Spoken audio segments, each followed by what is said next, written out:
Assalamualaikum warahmatullahi wabarakatuh. Perkenalkan, nama saya Wahyu Adi Nugroho dengan NIM 23115533. Saya kali ini akan menjawab beberapa pertanyaan yang ditugaskan kepada saya kepada dosen mata kuliah saya. Yang pertama, mengapa memory cache sangat penting dalam sistem komputer? Memory cache penting karena meningkatkan efisiensi pengambilan data. Memori ini menyimpan instruksi, program, dan data yang digunakan berulang kali dalam pengoperasian program atau informasi yang mungkin dibutuhkan CPU selanjutnya. Yang kedua, apa perbedaan antara L1, L2, dan L3 cache? Yang L1 cache memiliki kecepatan paling cepat, ukuran paling kecil yaitu sekitar 16 kilobyte sampai 60 kilobyte per core. Lokasinya sangat dekat dengan inti prosesor dan dengan fungsi penyimpanan instruksi dan data yang sering diakses.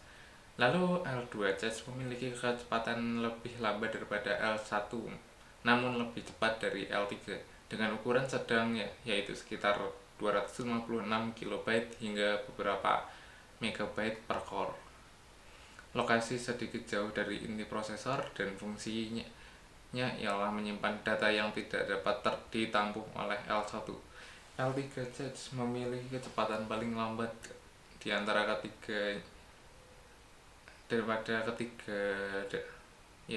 di antaranya, tetapi lebih cepat dari RAM.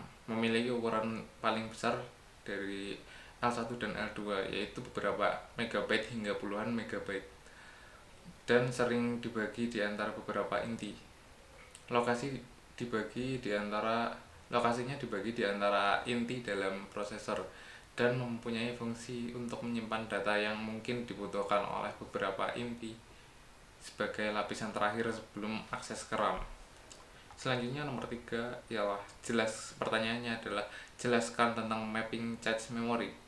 Saluran cache lebih sedikit dibandingkan dengan blok memori utama, sehingga diperlukan algoritma untuk pemetaan blok-blok memori untuk ke dalam saluran cache. Selain itu, diperlukan juga alat untuk menentukan blok memori untuk utama mana yang sedang memakai saluran cache. Pemilihan fungsi pemetaan akan menentukan bentuk organisasi cache. Terdapat 3 metode yang digunakan, yaitu yang pertama, pemetaan langsung atau direct mapping. Pemetaan langsung adalah teknik yang paling sederhana, yaitu teknik ini memetakan blok memori utama hanya ke sebuah saluran cache saja. Jika suatu blok ada di cache, maka tempatnya sudah tertentu. Keuntungan dari direct mapping adalah sederhana dan murah, sedangkan kerugian dari direct mapping adalah suatu blok memiliki lokasi yang tetap. Jika program mengakses dua blok yang sama di map ke line yang sama secara berulang-ulang, maka cache miss sangat tinggi. Lalu ada pemetaan asosiatif atau associative mapping. Pemetaan asosiatif mengatasi kekurangan pemetaan langsung dengan cara mengizinkan setiap blok memori utama untuk dimuat ke sembarang saluran cache. Dengan pemetaan asosiatif, terdapat fleksibilitas penggantian blok ketika blok baru dibaca ke dalam cache. Kekurangan pemetaan asosiatif yang utama adalah kompleksitas rangkaian yang diperlukan untuk menguji tag seluruh saluran cache secara paralel, sehingga pencarian data di cache menjadi lama. Yang terakhir adalah pemetaan asosiatif set associative mapping atau set associative mapping. Pada pemetaan ini cache dibagi dalam sejumlah sets atau himpunan. Setiap set berisi jumlah line.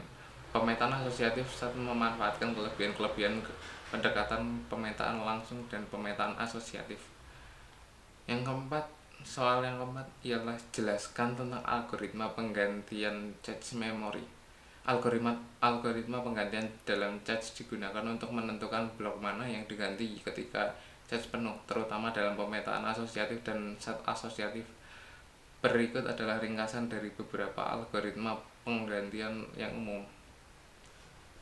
Yang pertama ada less recently used atau LRU, menggantikan blok data yang paling lama tidak digunakan. Ini efektif karena memprioritaskan data yang baru saja diakses. Yang kedua ada first in first out atau FIFO, mengganti blok, yaitu mengganti blok data yang pertama kali masuk ke cache. Algoritma ini sederhana tetapi tidak selalu efisien dalam semua situasi.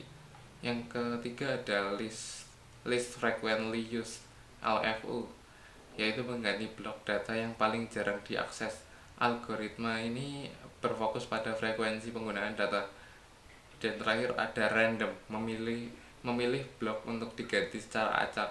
Ini menghindari kompleksitas pemantauan penggunaan data tetapi bisa kurang efisien. Soal terakhir ialah jelaskan salah satu memori yang Anda gunakan saat ini. Memori yang saya gunakan adalah flash disk Kingston Data Traveler Exodia Onyx 64 GB. Ini adalah flash disk USB 3.2 Gen 1 dengan kecepatan baca hingga 100 MB per second. Cocok untuk penyimpanan dan pemindahan data secara cepat. Desainnya ramping tanpa tutup, ringan, dan kompatibel dengan berbagai sistem operasi seperti Windows, macOS, Linux, dan Chrome OS dengan kapasitas 64 GB. Perangkat ini menawarkan portabilitas tinggi, garansi 5 tahun, serta dukungan teknis dari Kingston. Oke, itu adalah semua dari saya. Saya akhiri. Wassalamualaikum warahmatullahi wabarakatuh.